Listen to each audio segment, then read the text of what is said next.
Muito obrigado, pastor Tarcísio. A graça e a paz do Senhor Jesus a todos vocês.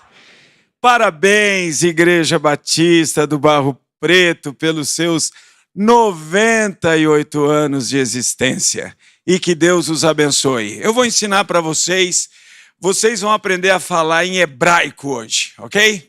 Vocês vão falar Deus te abençoe em hebraico. Yevarich Adonai. Olha aí, que fácil. Já aprenderam? Quer ver como? Adonai todo mundo sabe, não é verdade? Tá em tudo quanto é adesivo aí. Aliás, o judeu ortodoxo hoje nem fala Adonai mais. Eles, quando se referem a Deus, eles dizem assim, Hashem, que significa o nome, para não tomar o nome de Deus em vão. Eles são muito, não é, legalistas. Mas Yevarich Adonai é Deus te abençoe. E você vai olhar para a pessoa do lado e você vai pensar assim, e ele vai errar. Tá vendo? Fácil aprender hebraico. E aí você vai falar Yevarich, ó, e ele vai errar. Yevarich Adonai. Então vira para quem está do seu lado aí e diz Yevarich Adonai. Isso mesmo. Olha aí. Vocês já estão falando hebraico, povo da Igreja Batista de Barro Preto. E agora eu vou ensinar você a falar outra língua. Porque sabe, lá no céu nós teremos gente de toda língua, toda tribo e toda nação. E nós temos um povo lá conosco, que são os surdos da Igreja Batista de Vila Mariana, que falam a sua língua própria, que é a língua Libras, língua brasileira dos surdos. E Deus te abençoe é a letra D, faz assim, ó, fecha aqui com o polegar para cima, Deus te abençoe. Então vira para a pessoa que está do seu lado e fala em Libras, Deus te abençoe. Tá vendo? Vocês já aprenderam a falar hebraico e Libras. Essa igreja é muito inteligente. Mas eu quero apresentar para vocês, além do coral da Igreja Batista de Vila Mariana, outros membros da Igreja Batista de Vila Mariana que se encontram aqui conosco nesta manhã. Então, todos vocês que são membros da Igreja Batista de Vila Mariana, fiquem em pé para que a Igreja Batista do Barro Preto conheçam vocês. Então, aqui tem alguns irmãos da Igreja Batista de Vila Mariana, lá também na galeria. Deus abençoe, podem se assentar. Aliás, eu vi você, viu, doutor Luiz Fernando aqui, eu falei, gente, como parece o Luiz Fernando. Aí eu olhei melhor, falei, é ele. Muito bom. Eu quero, nesta manhã, compartilhar com vocês o que é uma família, 1 João 3,16. O que é uma família que demonstra que foi alcançada pela graça de Cristo Jesus e, portanto, também demonstra o amor de Cristo Jesus, anuncia o amor de Cristo Jesus às pessoas que convivem com elas. Então, o tema hoje é uma família, 1 João 3,16, que anuncia o amor gracioso de Jesus. Mas antes de eu compartilhar com vocês a Bíblia, deixa eu apresentar a minha família para vocês, que vai aparecer aí agora na tela. É uma foto da apresentação da nossa netinha Letícia lá na igreja. Uma delícia. Então, da esquerda para a direita, nós temos o nosso caçula. Acredite se quiser, ele é o caçula da família. É o Daniel. Depois, a linda mulher que Deus me deu, a Denise. Aí, a nossa primogênita, a Débora. Aí, o nosso agregado, não, nosso genro, que é o Lucas. Eu amo demais o Lucas. Não é? Ele revela o que o inglês fala de um genro, né? Filho da lei. Ele é o meu filho da lei. E ali no meu colo, deliciosamente, a Lelê, que nasceu em janeiro.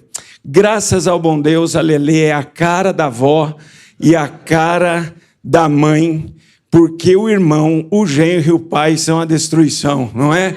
Mas a Bíblia diz que onde abundou a feiura, superabundou a graça.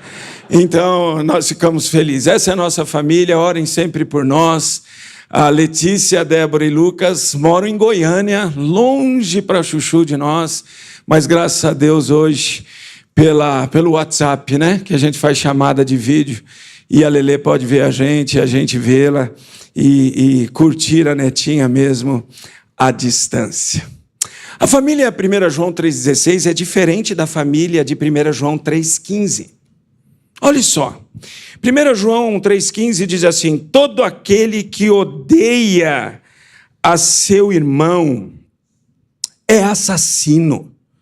Ora, vós sabeis que todo assassino não tem a vida eterna permanente em si. Vamos orar? Pai querido, que prazer sente agora nossa alma, nosso coração, em olhar para a Tua palavra e sermos atendidos pela vivacidade, pela eficácia, pela inspiração da Tua palavra em nossa mente e nosso coração. Mas é verdade, Senhor, que nós, por nós mesmos, não somos capazes de compreender a Tua palavra. Então, rogamos pela ação iluminatória do Teu Espírito em nossa mente, de maneira que, ao lermos a Tua palavra, nós a compreendamos como o Senhor deseja, porque o Teu Espírito está atuando em nossa cognição. Mas também aprendemos pela Tua palavra que não devemos ser apenas ouvintes negligentes, mas operosos praticantes. Então rogamos pela ação do Teu Espírito em nossa alma, em nosso espírito, em nosso ser, para que apliquemos a Tua palavra como o Senhor deseja, e assim o Senhor seja satisfeito na beleza da Tua santidade. Pai querido, eu tenho consciência, para que tudo isso aconteça, eu preciso ser apenas um instrumento nas Tuas mãos. Então não permita que nada em mim atrapalhe ou macule a boa exposição das Sagradas Escrituras agora. Para que toda a honra e toda a glória desse momento sejam dados a Ti somente. Porque o Senhor é quem vai falar ao nosso coração, à nossa alma, por meio do Teu Espírito que habita em nós. Oramos assim, Pai, e pedimos, fala conosco, em nome do Senhor Jesus. Amém e amém. Eu vou ler um texto aqui para vocês que revela o que é uma família 1 João 3,15. Uma família onde o ódio impera, uma família onde a falta de interesse impera, uma família onde a falta de relacionamento impera. Diz assim esse texto: meu filho nasceu outro dia, uma correria, mas muita alegria. Porém, com tantas coisas para fazer, nem percebi e vi meu filho crescer. E corre aqui, trabalha colar, meu filho esqueci de amar.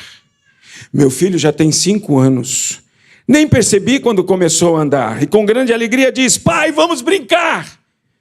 Agora não, filho. O pai tem que trabalhar. Meu filho corre aqui, trabalha colar, e a ele esqueci de priorizar. Meu filho já tem 15 anos, quase nem o reconheço mais. Está grande e forte. Nossas diferenças são de amargar. Vivemos discutindo e a ele não consigo perdoar. Meu filho voltou da faculdade outro dia, nem o reconheço mais. Jovem, barba no rosto. Pai, me empresta seu carro. Filho, vamos conversar. Pai, agora não dá. A galera da faculdade está a me esperar. Correndo aqui, estudando a colar com o meu filho. Nem sei mais como conversar. Já me aposentei faz muitos anos. Meu filho mora bem pertinho daqui. Faz tempo que não o vejo. Filho, vamos conversar. Pai, agora não dá. O serviço está a me esperar. Quem sabe em outra hora podemos conversar. E corre aqui, trabalha colar, meu filho esqueci de amar. E ao devolver o celular ao bolso, algo me ocorreu. Para ser igual a mim, o meu filho cresceu. Que história triste, não é? Uma vida se passa e pai e filho e filhos e pais não refletem, não desfrutam, não vivem o que 1 João 3,16 nos diz. Nisto conhecemos o amor que Cristo deu a sua vida por nós e devemos dar a nossa vida pelos nossos irmãos. Mas graças a Deus que Ele tem muita, mas muita palavra viva e eficaz para nos ensinar a não sermos uma família 1 João 3,15, mas nos tornarmos uma família 1 João 3,16, e assim, através do nosso relacionamento, da nossa vida como família, vivemos uma vida que glorifica o Senhor e que anuncia o amor gracioso do Senhor por nós. Então, primeira verdade sobre uma família 1 João 16 é que a família 1 João 16 confessa amor um ao outro. Nisto conhecemos o amor, que Cristo deu a sua vida por nós, e devemos dar nossa vida pelos irmãos. É verdade que o texto aqui fala da nossa irmandade em Cristo Jesus, mas também fala da minha irmandade com a minha esposa, com a minha filha, com o meu filho, com o meu genro, com a minha neta. E nós precisamos confessar amor. Você já falou para o seu filho hoje: eu te amo, meu filho? Quantas coisas nós já falamos para os nossos filhos hoje? Levanta, vai logo, estamos atrasados, o pastor Tarcísio está esperando a gente, vamos, gente. Não derrama o café na mesa. Ai, derramou o café no vestidinho que eu coloquei em você. A criança tem medo até de tomar café no domingo. Os pais chamam ela para a mesa do café, ela diz: não quero não. Porque é uma tortura se ela derrubar o café. E sempre derruba, principalmente quando a gente está atrasado para vir para o culto, não é assim? Parece que o café, ele marca a gente. Atrasado, vocês vão ver o que eu vou fazer com vocês. Esse é o café crente, que não gosta que crente atrase na igreja. E ele derrama na gente. A xícara faz assim. Não é assim? Quantas coisas nós já falamos para os nossos filhos, mas você ainda não olhou para o seu filho, para a sua filha e disse: eu amo você. Faz isso agora, olha aí para o seu filho, para a sua filha. Se é adolescente, está sentado lá na terceira galeria. Olha para trás e diz: eu amo você, meu filho, eu amo. Terceira galeria é lugar de adolescente mesmo. É aí que vocês têm que sentar. Agora é o seguinte, eu sempre oro. Se usar o celular na hora da mensagem para ver o WhatsApp de amigo, eu oro para Deus roubar o seu, ou para Deus fazer roubar o seu celular ou queimar. E lá na igreja tem acontecido isso, por isso se cuida. Agora é só para a Bíblia e o celular, hein? Aí é o seu lugar. Eu gosto de ver os adolescentes aí, na galeria, terceira galeria, quase caindo do templo lá. E você, filho, já falou para o seu pai, para sua mãe que você ama? Você vai falar assim: pastor, você não conhece meu pai e minha mãe. Por isso que o senhor está falando isso. Então deixa eu contar um pouquinho do meu pai e da minha mãe para vocês. O meu pai foi um homem muito piedoso depois que ele se converteu. Antes de se converter, ele era um machista, mas daqueles assim de marca maior. O meu pai dizia assim para mim e para meu irmão: meu filho, homem tem que feder, porque mulher gosta de homem fedido. Eu comecei a namorar aquela belezura ali, ó. Primeiro presente que ela me deu foi um vidrinho de perfume e disse: põe isso aqui quando você vier me ver, tá bom? Quando eu cheguei no seminário com a minha necessaire, era uma sacolinha de supermercado. E ali eu tinha um pedaço de sabão de coco, um leite de magnésia Philips, um tubo de pasta Colinos amarela. Lembra a pasta Colinos amarela que ardia até o cérebro quando você escovava o dente? E uma escova de cerdas dura para escovar o dente, que eu era filho de um machista. Quando eu abri a minha sacolinha, meus amigos do seminário falaram: olha, ele tem sabão de coco para lavar a roupa, tem leite de magnésia para curar a nossa azia. Eu fiquei quietinho, porque o meu sabão de coco era para lavar a cabeça. Meu pai fazia a gente lavar a cabeça com sabão de coco. E o leite de magnésia era para curar azia não, Geraldo. Era para usar como desodorante. Eu fiquei, em silêncio. Primeira vez que um amigo me deu um pouco de shampoo, eu fui lavar meu cabelo no seminário. Eu fiquei lavando assim, gente. Aquilo foi crescendo maravilhosamente. E o meu cabelo de ceboso se tornou sedoso. E eu fiquei feliz demais. Esse era o meu pai. Eu jogava basquete, eu fui atleta de basquete da cidade, e eu convivia com os rapazes da minha idade lá, e todos moderninhos e tal. E na minha época de jogador de basquete, jogava basquete, depois tirava o tênis, tal, tomava banho, eu punha chinela havaiana. Aquele que não solta as sedas, não é verdade? Os meus amigos usavam um tamanquinho de madeira. E eu achava aquilo interessante. Pô, eu de chinelo de dedo, com os dedos tudo torto, unha tudo arrebentada. E os meus amigos com um tamanquinho. E eu falei para minha mãe, mãe, sabe, a galera está usando um tamanquinho, será que você deixa eu usar um tamanquinho? Ah, tem que pedir para o seu pai. Falei, você pede para mim? Não, você é que tem que pedir. Ah, mãe, pede para mim, por favor. Não, você. E não adianta, pai e mãe se conversam lá no quarto. Não adianta. Então, meu pai me chamou, eu sou o Júnior, meu pai é o Darcy Zborowski, eu sou o Darcy Zborowski Júnior. Ele falou, Júnior? Falei, pois não, pai. Sua mãe falou que você quer pedir um negócio para mim, o que você quer? Sabe o que é, pai? Eu estou jogando basquete e tal, a galera lá está usando um chinelo diferente agora, e eu queria um tamanquinho. E meu pai falou assim, o quê? Pai, é um chinelo bacana, é moderno. É um tamanquinho. Na terceira vez ele falou, fala direito, moleque. Pai, a verdade é que é um chinelo de madeira com couro e é um tamanquinho. Ele tinha pego um tamanco da minha mãe aqui, ó. Ele tirou assim debaixo do sofá e jogou o tamanco da minha no meu peito. Falou, vira homem, rapaz. Filho meu usa chinela havaiana. Esse era o meu pai. Meu irmão, 5 anos e meio mais novo do que eu, muito mais moderninho do que eu, também foi atleta de basquete, esse aí foi até mais longe. Eu só cheguei no time de Sorocaba, meu irmão foi da seleção brasileira. E aí ele ficou famoso e tal. E um dia ele chegou pro meu pai e falou, pai, é o seguinte, agora eu estou ganhando meu dinheiro como atleta, eu vou comprar uma correntinha. Vai, não. Que correntinha? Você pode ver, eu não uso nada. A única coisa que eu uso é relógio.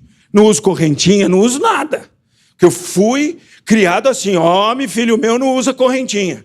E meu irmão falou, eu vou comprar uma correntinha, tal, com pigentinho. Ele falou, vai não, peraí, eu te dou a corrente. Meu irmão ficou todo feliz, ele me dá a corrente. Pegou meu irmão, levou lá na garagem, meu pai era caminhoneiro. No caminhão tinha umas correntes dessa grossura. E meu irmão lá, sem entender nada, todo feliz, olha que ele comprou uma correntinha para mim. Meu pai abriu ali um lugar da carroceria do caminhão, tirou a corrente, jogou nele e falou, vira homem, rapaz, essa é a corrente que você usa, põe no pescoço aí. Esse era meu pai. É mole? Minha mãe, então, mafiosa italiana. Angelotti é o nome da minha mãe. Não é o Ancelotti da seleção brasileira, é o Angelotti, é pior ainda. Meu avô era mafioso siciliano. E a minha mãe trouxe tudo para ela. Eu trago no corpo as marcas de ter sido filho de uma mafiosa. Eu tenho uma marca aqui que é uma vassourada, aqui uma copada, aqui eu tenho uma garfada e aqui eu tenho era cadeirada. Era assim. Eu sempre fui bonzinho. Minha mãe era aquela mafiosa. Mas Deus um dia falou para mim, você precisa aprender a falar para os seus pais, eu te amo. E falou para os meus pais. O dia que o meu pai declarou amor para nós foi a coisa mais interessante do mundo. No mesmo quarto que eu tomei a copada, bem no meio da testa aqui, ó. Minha mãe começou a ralhar comigo, na época que eu não tinha aprendido que eu deveria viver 1 João 3,16 no ambiente da minha família, mas 1 João 3,15. Enfrentar, discutir, odiar. A minha mãe começou a ralhar comigo, falou, mãe, você para de falar comigo que eu vou pegar a moto, eu tinha uma moto, eu vou enfiar minha moto num poste, vou morrer, lá, e aí você vai chorar. Eu falei, não precisa pegar a moto não, te mato agora. Ela estava na porta do quarto, eu estava lá na cama, o copo veio, míssil teleguiado, gente. Pá, no meio da minha testa, meu irmão estava do lado, falei, isso, seu anta, fica desafiando mamãe. No mesmo quarto que isso aconteceu, nós aprendemos 1 João 3,16. E meu pai chegou na porta do quarto com a minha mãe. E ela disse assim, estava eu na minha cama, meu irmão na cama dele, e ela disse assim, o seu pai tem algo para dizer para vocês. E eu falei, fala, pai. Eu só queria dizer para vocês que eu amo vocês. Como é que é, pai? Eu já disse. A minha mãe, não, disse não, disse direito.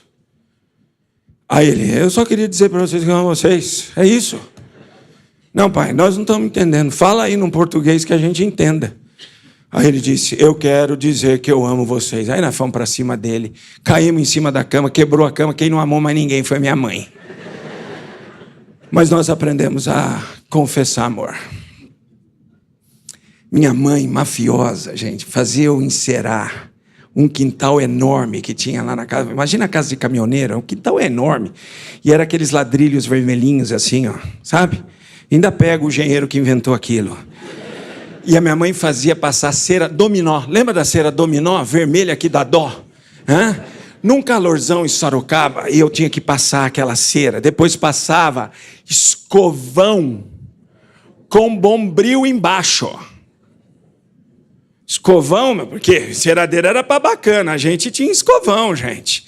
Com bombril, tirava o bombril, aí passava só o escovão com ali as cerdas do escovão e ficava brilhando. Agora, meu pai tinha umas caixas enormes no quintal de peça que ele tirou do caminhão. E pá, horrível. Eu não ia tirar aquelas caixas do lugar. Eu artesanalmente passava meu dedo na cera e vinha fazendo assim a beirada das caixas. Aí passava ali o bombril, o paninho, e deixava brilhando, não vai perceber.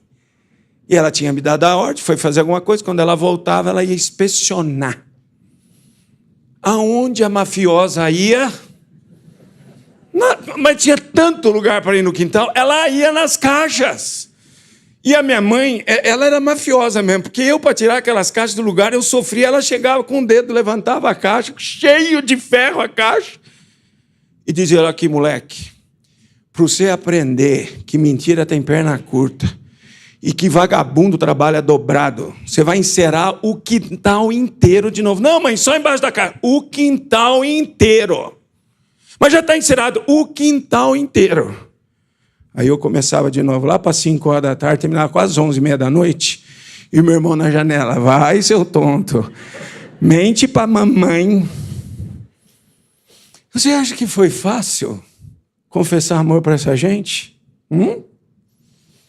Mas eu aprendi.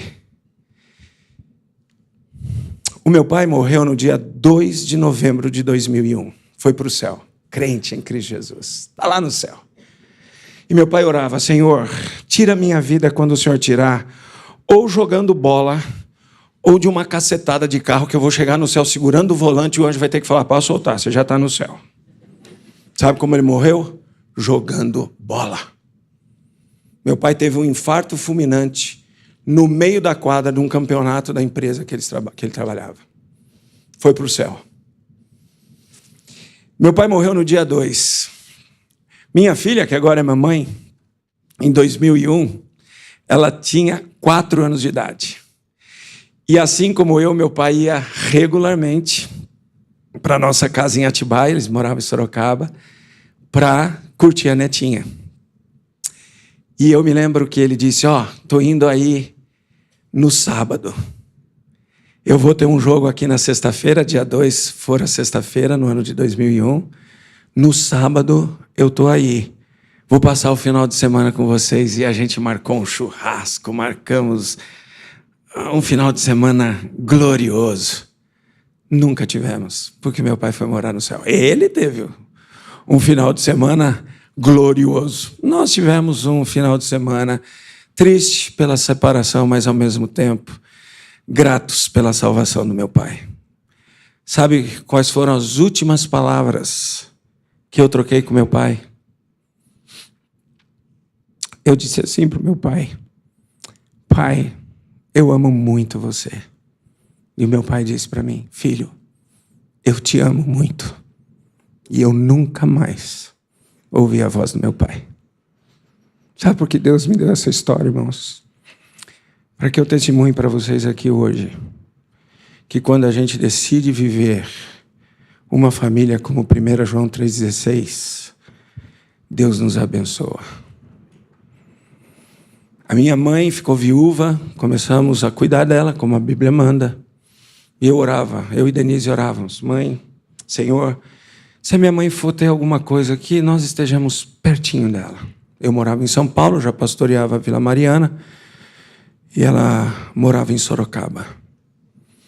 Minha mãe voltou da casa do meu irmão, me ligou e falou, eu estou sentindo umas coisas assim estranhas. Falei, estou indo buscar a senhora aí agora. Saí, era quase 11 horas da noite, fui buscá-la em Sorocaba, chegamos 2 horas da manhã, coloquei ela a dormir, falei com um cardiologista que tem na igreja.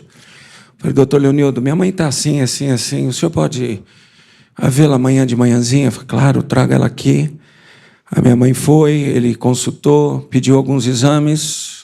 Nesse inteirinho da consulta para os exames, no dia seguinte, Denise me ligou, eu estava na igreja preparando a minha primeira mensagem sobre Jó. E a Denise falou, corre aqui porque eu acho que a sua mãe está tendo AVC.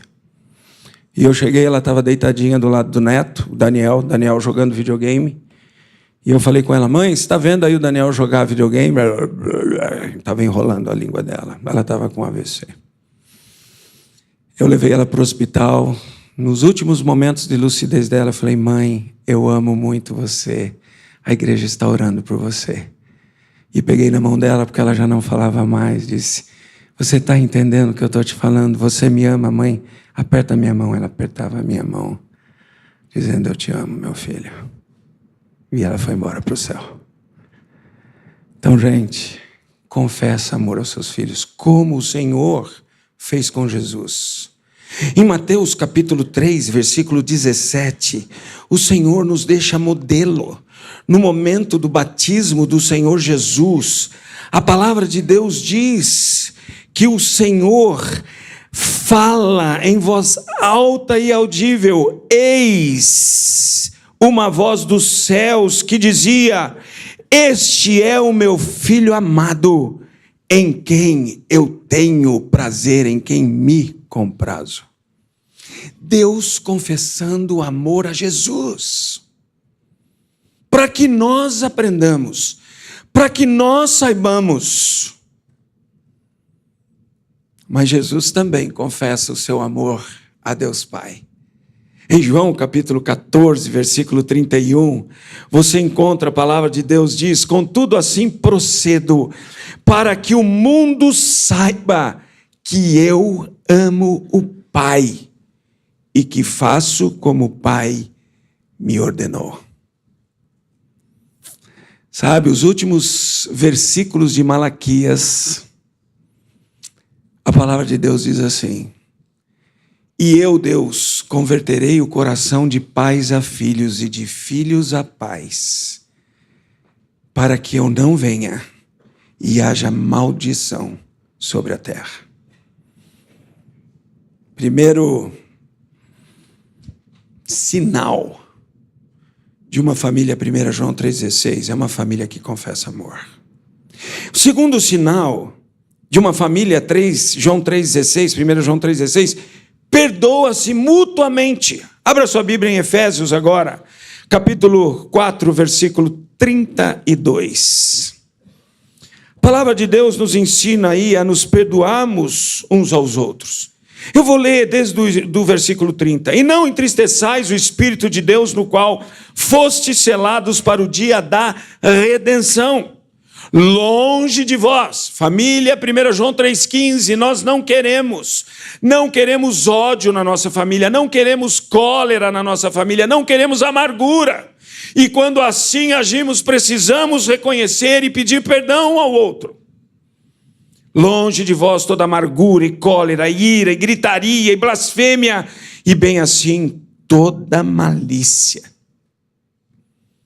Antes, contudo, porém tragam para perto de vocês, sede uns para com os outros benignos, compassivos, perdoando-vos uns aos outros, como também Deus em Cristo vos perdoou.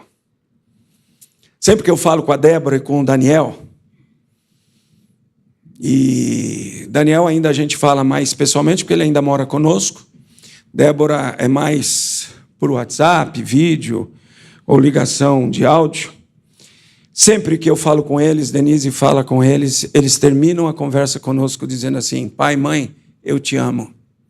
E a gente fala para eles: eu te amo. Estamos aprendendo a confessar amor. Mas também estamos aprendendo a nos perdoar mutuamente. Porque a Bíblia diz que tem que estar longe de mim a amargura, a cólera, a ira, a gritaria, a blasfêmia e bem assim toda a malícia. Embora o meu nome seja Zborowski, eu fui criado na cultura italiana, porque o meu pai caminhoneiro, ele saía viajar, e na verdade nós ficávamos com mamãe, não é? E vivíamos com a família da minha mãe, porque meu pai, por ser caminhoneiro, embora ele tenha conhecido minha mãe lá em Cornélio Procópio, no Paraná, eles vieram morar em Sorocaba por causa da família da minha mãe, que residia em Sorocaba. Então, a minha convivência familiar com a família maior era com os italianos. E, gente, italiano fala, italiano grita, italiano... Ele está comendo macarrão e está falando, macarrão sai, volta para a boca dele várias vezes. É assim, italiano.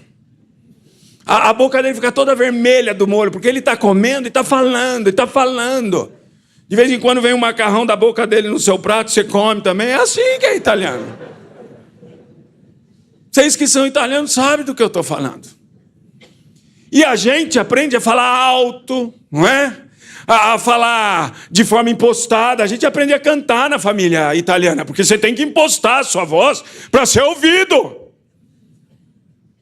Porque o nono fala alto, a nona fala alto, os primos falam alto, os tios falam alto, todo mundo fala alto. E todo mundo é tagarela. E eu fui criado nessa cultura. Aí caso com aquela moça ali, ó, mestiça com japonês. O pai japonês, a mãe italiana. Na família dela, o que imperou foi o japonês, o meu sogro. Aí eu caso com a Denise, ela é zen. Aí casa com um indivíduo que fala pelas orelhas. Você imagina quanto eu tive que aprender a pedir perdão para a Denise. Mas ela também pede para mim, não pensa que ela é santa, não. Eu peço muito mais para ela. Aí nasceram os filhos. Lá na nossa casa, meio que houve um equilíbrio, não é? Mas a tendência para a cultura italiana foi maior. É porque eu sou mais expansivo, eu brinco mais, eu falo mais, né? A Denise é muito mais ponderada, muito mais justa. Quando fala, a palavra dela vai lá no coração, faz assim, assim, assim, e volta. Mas mais ou menos imperou ali o italiano, a minha cultura. E eu me lembro que uma vez eu fui levar a Débora na escola, e a Débora é muito, até hoje ela é, dramaturga. Pai, mãe. E eu fui levar a Débora na escola, e ela falou: pai, não me deixa na escola. Não me deixa, eu estou com uma dor na perna, pai. Enorme. Ah, dor na perna, Débora. Tirei ela do cadeirão, fui pondo ela fora do carro. Quando eu pus ela fora do carro, ela falseou a perna. Eu falei: opa, eu vou te levar no hospital. Leva, papai, leva. Quando ela falou leva, eu levei para o hospital. Cheguei no hospital da cidade de Atibaia. Dei a felicidade do plantonista ser o pediatra da Débora. Falei: doutor Antônio, a Débora está falando que está com dor na perna, não consegue andar. O senhor pode dar uma olhada aí, que eu tenho uns alunos de hebraico lá no seminário me esperando para ter aula de hebraico. E eu, como professor, sempre entendi que meus alunos adoravam minha aula. Até a de hebraico. Eles vão cortar o pulso se eu não chegar para a aula lá. E aí eu ligava para minha secretária: como é que estão os meus alunos aí? Eles estão todos felizes esperando você aqui. Eu, tá vendo? Eles estão felizes porque eu não cheguei ainda na aula. Eles estão me esperando. Tá nada. Estava dando graças a Deus não ter aula, não é mesmo? E aí o médico falou: peraí que eu vou fazer uns exames. Levou ela lá para dentro do hospital, faz exame e tal. Aplica remedinho para dor na perna. Voltou, me chamou no consultório com a Débora. E como ele era pediatra da Débora foi com ele, toda feliz, toda contente, toda confiante. Aí ele falou: Darcy, para você entender bem o que está acontecendo, vocês moram num lugar, eu morava na Palavra da Vida, a Débora subia, descia a árvore, andava de bicicleta, nadava, tudo no mesmo dia. Tudo no mesmo dia. Ele disse assim, eu vou te explicar o que é. Isso é dor de crescimento. Dor de crescimento. Eu fiquei muito bravo como italiano. Os meus alunos cortando o pulso no seminário porque queriam aula de hebraico. Eu gastando 1h30 no hospital com uma menina que tinha dor de crescimento. Eu coloquei ela no cadeirão, saí do hospital. Ela disse, papai, me leva para a escola. Eu surtei. Que te leva para a escola o quê, menina? Você está pensando que eu sou palhaço? Meus alunos lá no seminário esperando para ter aula de hebraico, tudo cortando o pulso. Você faz eu ficar 1h30 aqui no hospital, enquanto eu falava assim. Ela deu um toquinho no meu ombro e falou, papai, por que você está gritando comigo? O Espírito Santo falou, isso a anta. Eu parei o carro, fui lá para trás, sentei no banco de trás, peguei no rostinho da Débora, que é a cara da Letícia, e fiz assim, Débora, você pode perdoar o papai? Eu estou errado. Eu não devia gritar com você. Ela pegou no meu rosto assim e fez assim, papai, eu te perdoo. Ela tem 28 anos, parece que foi ontem que aconteceu isso. E ela disse, eu te perdoo, papai. Agora você me leva para a escola? E a gente foi aprendendo a se perdoar. Uma vez eu perdi a paciência com o Daniel. E o Daniel tinha um cabelão lindo. E eu perdi a paciência e meus filhos aprenderam a serem disciplinados segundo a Bíblia. 3 varadinhas só. Eu aprendi de cor. Deus é amor. Pronto. Não fere, não humilha lá no banheiro, corrige. Vara é só para chamar a atenção da alma da criança. Vara só não educa. É vara para chamar a atenção da alma. E aí a demonstração, ensino bíblico. Porque você está sendo disciplinado. E a gente não bate em filho e filho não apanha da gente, não. Tira esses verbos da sua vida. A gente não bate em filho e filho não apanha. Eles são disciplinados. E sempre com ensino bíblico. Sempre. E eu perdi a paciência com o Daniel e dei uma puxada no cabelo dele. E o Daniel não chorou por causa da puxada do cabelo. Ele olhou para mim e as lágrimas dele eram lágrimas de susto. Lágrimas de, por que você está fazendo isso comigo? E eu tive que olhar para o meu filho. E ele tinha também, próximo dos 6 anos, como a Débora, quando isso aconteceu com ela. E eu disse, Daniel, eu estou errado, eu pequei contra você e contra Deus. Você pode me perdoar por eu ter puxado o seu cabelo? Pai, eu te perdoo. Eu te perdoo. Isso é família, 1 João 3,16, gente. Nós precisamos reconhecer como pais e como filhos que nós precisamos nos perdoar uns aos outros, como também Deus em Cristo vos perdoa.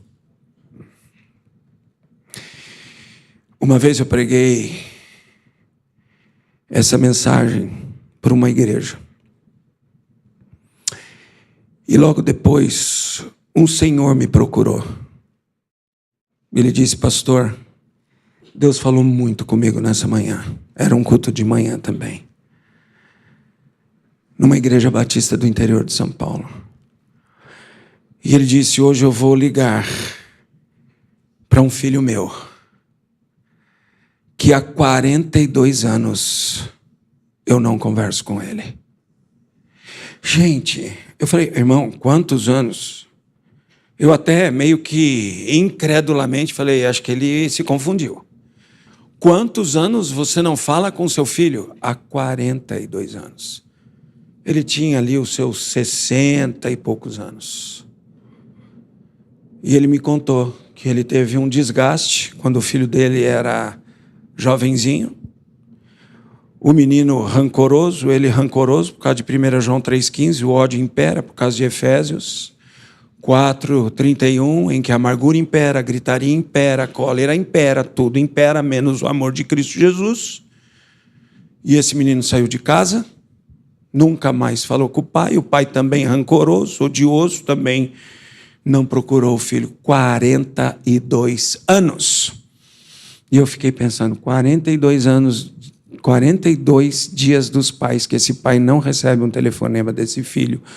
42 aniversários que esse filho e pai não se falam. 42 natais que esses pai e filho não se conversam. 42 anos! Não parece uma história real, gente? Verídica, verdadeira. Eu ouvi com esses ouvidos que a terra há de comer ou Jesus de arrebatar. Verás. Que maldição, não é? Mas naquele dia ele falou, eu vou ligar para o meu filho. E eu vou pedir perdão para o meu filho. E eu vou restaurar o meu relacionamento na graça de Jesus com o meu filho. Que bênção. Nisto conhecemos o amor. Que Cristo deu a sua vida por nós, devemos nós dar as nossas vidas pelos nossos irmãos. E o último sinal. Uma família, 1 João 3,16, faz compromisso de amor. Quando eu aprendi a confessar amor para o meu pai e meu pai para mim, eu tive um negócio com meu pai. A gente comprava, até aqui no estado de Minas, mas mais lá no sul de Minas, nós comprávamos mandioquinha. É mandioquinha que fala em Minas ou é batata baroa? Batata baroa. A gente comprava batata baroa aqui no sul de Minas, né? Ali perto de Pouso Alegre, cidade maior ali. E levávamos para Atibaia, lavávamos essa mandioquinha e levávamos para o CEAGESP. E quando estávamos no CEAGESP é um lugar ali, é um antro de tudo que você imagina que não presta, tem. Mas tem crentes ali também, como nós e outros que nós conhecemos. E eu me lembro que eu chegava ali no CEAGESP com meu pai e a gente ia correr todo o mercado para saber quanto estava o valor da mandioquinha, para a gente vender a nossa mandioquinha bem e tal. E quando a gente fazia um bom negócio, eu abraçava meu pai, eu beijava meu pai, eu falava, pai, eu te amo, você é bom demais em negociação. E eu estava aprendendo com meu pai. E um rapaz de uma das bancas ali do CEAGESP, observando isso, ele um dia falou para o meu pai, seu Darcy, qual é o segredo do senhor ter esse relacionamento com o Junho? Ele me chamava de Junho. E era um baiano, igual você, viu? E o Manuel perguntou para o meu pai, conhecido como Mané, qual o segredo? E meu pai falou, Mané, eu vou te contar o segredo. Meu pai sentou com Mané. E Mané tinha um relacionamento muito difícil com o pai dele. E meu pai disse, sabe qual é o segredo? Não sou eu. Sabe, eu quero até te contar uma coisa. Eu saí da minha casa porque eu tive um desgaste com meu pai. A história do meu pai foi essa antes dele se converter. Saiu de casa também porque teve um desgaste com meu avô. Por isso ele se tornou caminhoneiro e tudo mais. Mas eu quero te contar uma coisa. Um dia eu conheci a Jesus como Salvador. E eu deixei Jesus fazer diferença na minha vida. E ele me ensinou a confessar amor para o meu filho. E o meu filho conheceu a Jesus. E Jesus fez diferença na vida do meu filho. E Jesus ensinou meu filho a confessar amor por mim. E por isso a gente se abraça, se beija e diz que se ama. Naquele dia, Mané entregou a vida dele a Jesus. Sabe por quê? Porque ele viu um pai e um filho se perdoando, se amando e fazendo compromisso de amor. Você não imagina como o relacionamento familiar entre você e seus filhos e você e seus pais pode ser um megafone da graça de Jesus. Por isso, filhos, obedecei vossos pais no Senhor, pois isso é justo. Honra a teu pai e a tua mãe, que é o primeiro mandamento com promessa, para que te vá bem e sejas de longa vida sobre a terra. Então, filhos, obedece e honra os teus pais. Eu sei que às vezes eles têm opiniões que vocês não vão gostar, mas acredite, eles sabem o que é o melhor para vocês pela experiência de vida que eles têm. Agora, pais, procuremos entender também os nossos filhos, porque a gente diz muito nãos para ele que não precisa. Eu sempre ensino a Igreja Batista de Vila Mariana, na educação de filhos, na sala de EBD, diga muitos sims para o seu filho e preciosos não. Quando a gente diz não para os nossos filhos, eles sabem, é não. Mas a gente diz muitos sims para eles. Às vezes eu tenho que lutar com alguns gostos pessoais que não ofendem de maneira alguma princípios bíblicos. Não é do meu gosto, mas não ofende princípio bíblico. Sim, Daniel. Sim, Débora. Mas quando a gente disse não, era não. Não. Então, filhos, honra teu pai. Só para você se lembrar, você que está aí com seus 13, 14, 15, 20 anos, esse pai e essa mãe que às vezes você acha um chato de galocha, no dia em que você não era capaz de fazer nada, nem de trocar suas próprias fraldas, eles perderam noite de sono, deixaram de comer, deixaram de sair a cuidar de vocês. É assim que eles fizeram. Eles amaram vocês, cuidaram de vocês. Então, quando você não concordar com seu pai, com sua mãe, senta com eles e conversa. Não tem chilique. Não surta, não. Senta, pai, mãe, podemos conversar? Podemos negociar? Pode ser que eles digam, não, tá bom. Então é não e vai orar. A Denise, minha esposa, quando foi chamada para o ministério, e ela abdicou de carreira profissional, tudo, e falou, eu vou me dedicar ao ministério. E desde que ela foi para o seminário, ela se dedica ao ministério. Ela estava estudando para fazer farmácia, o pai dela era médico. E o meu sogro disse, vai fazer farmácia. Foi estudar em Londrina. Um dia o meu sogro chegou lá, ela falou, eu quero ir para o seminário. Quê? Quero ir para o seminário. Você ficou louca, menina. Continua aí fazendo seu cursinho. Numa segunda vez que ele volta, você ainda está com aquela ideia de ir para o seminário? Tô. Então arruma tuas coisas, você vai voltar para casa. Japonês, mandou ela para casa de volta. Fica aí no seu quarto pensando na vida. Daqui uns dias eu converso com você. E a Denise falou, eu vou orar.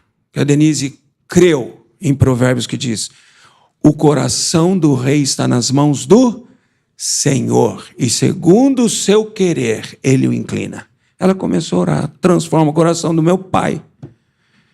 E se for para eu ir para o seminário, faça com meu pai concorde. Passou uns dias, meu sogro entrou no quarto e falou, você pensou na vida? Pensei, sim, senhor. Você ainda quer ir para o seminário? Quero, sim, senhor. Arruma a mala, vou te levar para o seminário. Sério, pai? Sério? Arruma a mala. Aliás, quando ela ligou para a Palavra da Vida, a Palavra da Vida disse, olha, vocês vêm para cá, mas não é certeza que você vai ficar. Porque as vagas já se esgotaram, mas sempre há uma ou outra desistência. Se houver, você fica. Sabe quantos quilômetros meu sogro viajou com a Denise para ir para a Palavra da Vida e com a minha sogra? 650 quilômetros, mais ou menos, a Damantina de Atibaia. 650 quilômetros. Aquele japonês que falou que ela não ia para o seminário. Ela avisa, pai, eles falaram para eu ir, mas não é certeza que eu fique. Vamos, você quer ir para o seminário, você vai. Põe a mala no carro, vou te levar para lá. 650 quilômetros. Espera um dia, espera 2 dias. No terceiro dia, mais ou menos, quinto dia, esperando em Atibaia, no hotel lá da cidade, o seminário chama a Denise e fala, houve uma desistência, você pode ficar. Graças a Deus, que eu vi aquela já misticinha entrando no seminário, e meu coração, e eu falei, Senhor, eu recebo em nome de Jesus. Porque eu orava por uma namorada. Uma vez eu orei, Senhor, eu quero uma namorada. Eu estou chegando no 4º ano do seminário, eu preciso me casar, eu vou ser pastor. Eu vou abrir o olho aqui, Senhor. A menina que estiver na minha frente, eu vou casar. Eu abri, gente, tinha uma menina que dava até susto. Eu fechei os olhos e falei, Senhor, eu estou orando sério, viu? Está vendo como Deus muda o coração? Japonês, quando põe uma cor na cabeça para tirar um horror. A Vivian sabe, ela é mestiça japonesa também. Ele foi dobrado pela graça. Filhos, não adianta você ficar ralhando, brigando com seus pais. Ora, não está escrito no adesivo? Ora que melhora. Ora. Põe o coração dos seus pais nas mãos de Deus e diz, Senhor, age com teu poder e glória e mostra a tua vontade. Pode ser que Deus fale não através dele, mas pode ser que ele fale sim, como foi com a Denise. E assim vocês vão ter uma família. 1 João 3,16. Eu quero ler um texto, que é o texto da família. 1 João 3,16. Diz assim, ó. Meu filho nasceu, foi outro dia, uma correria, mas muita alegria. Porém, com tantas coisas por fazer, eu percebi e curti meu filho crescer. E corre aqui, trabalha colar, meu filho jamais deixei de amar. Meu filho já tem 5 anos. Eu estava lá quando ele começou a engatear e a andar. E com grande alegria diz, pai, vamos brincar. Para já, filho, traga a bola. Eu lhe ensino a chutar. E corre aqui, trabalha colar, meu filho jamais deixei de priorizar. Meu filho já tem 15 anos. Quase nem o reconheço mais. Está grande, forte, adolescente. Às vezes, as nossas diferenças confundem a gente, mas jamais deixei de ser um pai presente. E corre aqui, trabalha colar. Meu filho jamais deixei de perdoar. Meu filho voltou da faculdade outro dia, nem o reconheço mais. Jovem, barba no rosto. Pai, me empresta seu carro. Filho, vamos conversar. Pai, agora? É para já. E a galera da faculdade? Eles podem me esperar. Correndo aqui, estudando a colar, o meu filho aprendeu a me amar. Já me aposentei faz muitos anos. Meu filho mora perto daqui. A todo tempo vejo. Filho, vamos conversar? Pai, agora não dá. Seu neto quer ir pescar. Por que o senhor não pega uma vara e vem com a gente passear? E corre aqui, trabalha colar, meu filho e meu neto sabem se amar. E ao pegar na vara e no anzol, algo me ocorreu. Para ser igual a mim, o meu filho cresceu. Que essa seja a história da sua família. Quero terminar dando testemunho da minha filha. Minha filha estudou numa faculdade federal, fez curso de nutrição, passou com louvor, nota máxima no seu TCC. Aliás, essa alegria que eu tenho com a Denise dos nossos filhos, ambos passaram com nota máxima no TCC da faculdade. Débora foi até desafiada por sua orientadora a se tornar uma professora da Universidade Federal de Goiás. Mas ela disse, muito obrigado, orientadora, mas o meu sonho e a minha realização é ser mãe. E eu quero ser mamãe. E Débora falou para o marido dela, cara, eu vou ter filho com você e eu quero cuidar deles. Porque assim foi com a minha mãe. E foi muita bênção para mim. Topas? Meu genro falou, topo. Deixa comigo. Pode ser mãe. Minha filha teve nenê agora em janeiro. E ela está curtindo muito ser mãe. E eu já falei para ela, vara na Letícia, porque ela puxou você. Tem chilique com 4 meses de vida. Tem chilique, a Letícia. 3 varadinhas só. Eu aprendi de cor. Deus é amor. Querido Pai Celestial, obrigado porque a Tua palavra é viva e eficaz. Transforma, Senhor, nossas famílias em famílias que reflitam o poder da graça de Jesus, o amor da graça de Jesus, a beleza da graça de Jesus em nossos relacionamentos como pais e filhos, avós e netos, sogros e genros e noras. Por favor, Senhor, transforma a nossa família numa família segundo a Tua vontade e segundo o Teu coração, para que através de nós, famílias que estão perdidas aí fora, conheçam o poder transformador da graça de Cristo Jesus em nossas vidas, para a nossa eternidade, mas também para a nossa família. Oramos assim, em nome de Jesus. Amém e amém.